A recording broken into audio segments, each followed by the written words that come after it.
Welcome back. I'm joined now by Ambassador Samir Sumaida'ie. He is a former Iraqi ambassador to the United States. Thanks for joining us again. Thank you. When we look at all this political uncertainty in Iraq right now, what are you hearing about what is being done to resolve that?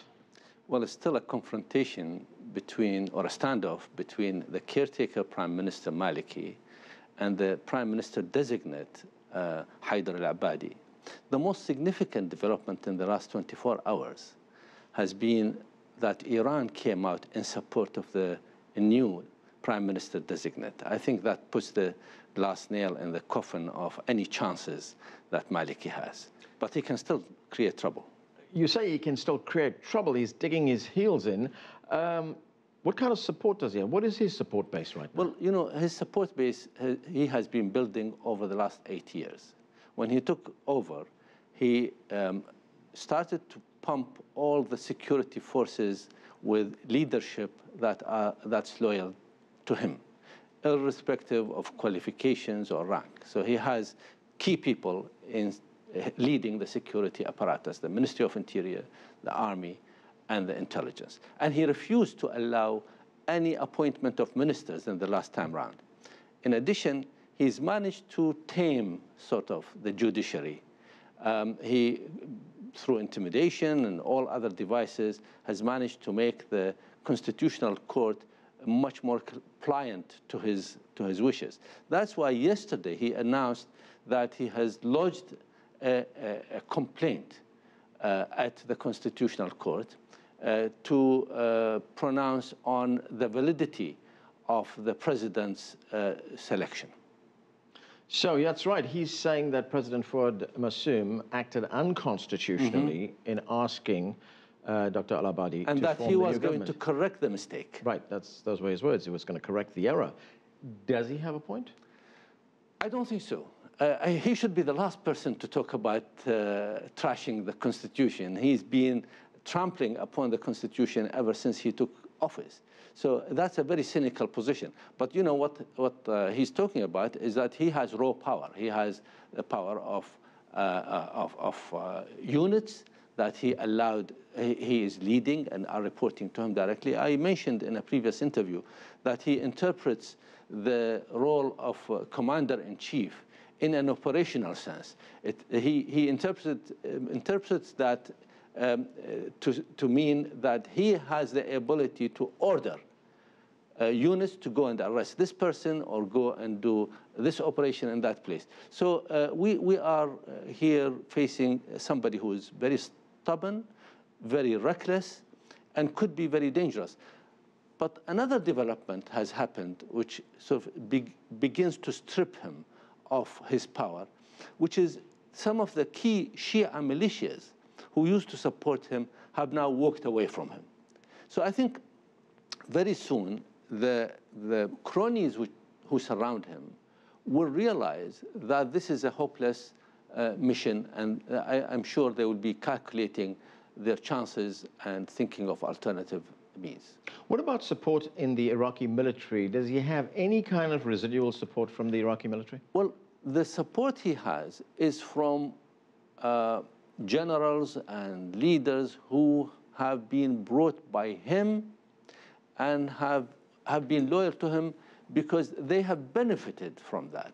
Not for ideological reasons, not for political reasons, but this has been a corrupt regime, and partners in corruption support each other until it stops being profitable.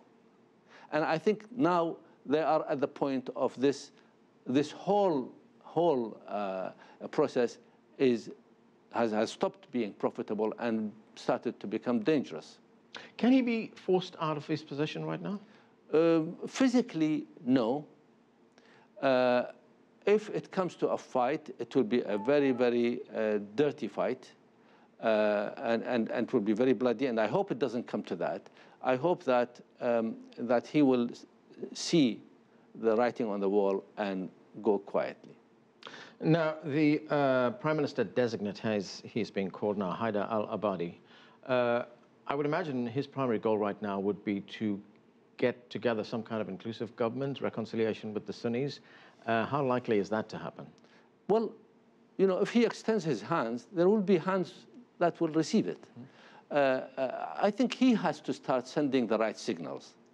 He has to signal that he wants to be inclusive. He has to signal that no one will be treated as second-class citizen, that everybody's voice will be heard. And he has to do some other things to build confidence, like he has to curtail the activities of extremist Shia militias who are creating terrorist problems in some Sunni areas by kidnapping, by killing, by murdering, in a sense that's the other side of the coin of the ISIS on the Sunni side. So he has to try to curtail the Shia extremists, thereby creating confidence among the Sunnis that he means business and he wants to move to the center and away from extremism.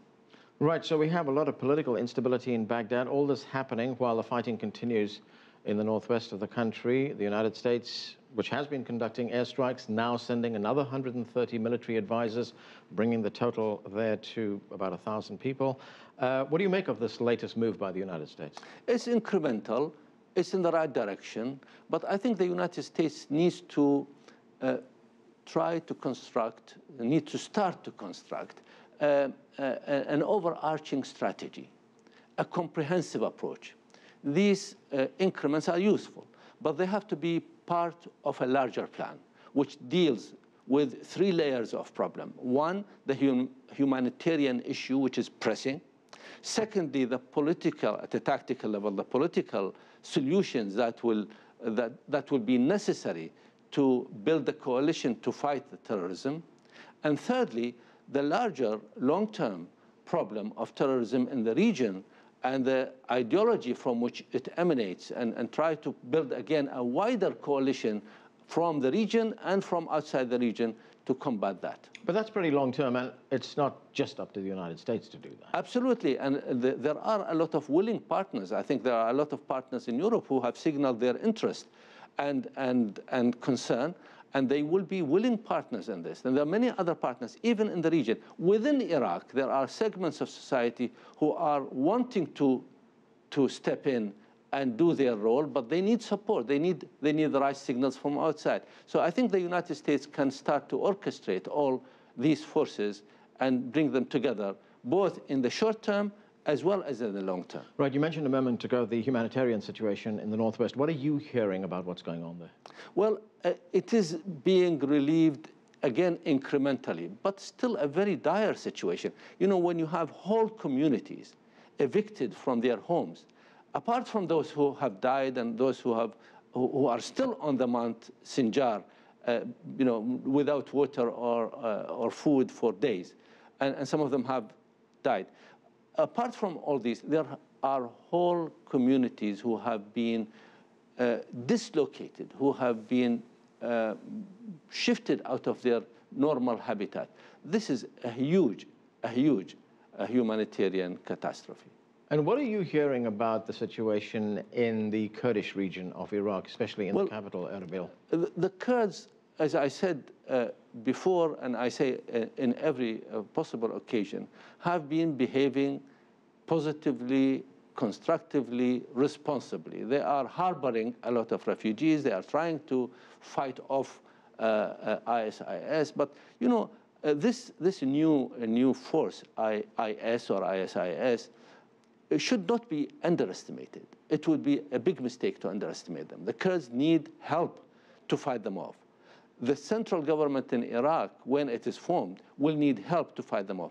The local communities also need help to fight them off. They do want to fight them off, but you know, they are helpless, they are unarmed, they are not led by any military people. So help is needed, but unless this terrorist organization, which seems to be very virulent, very competent, and very effective, has to be defeated,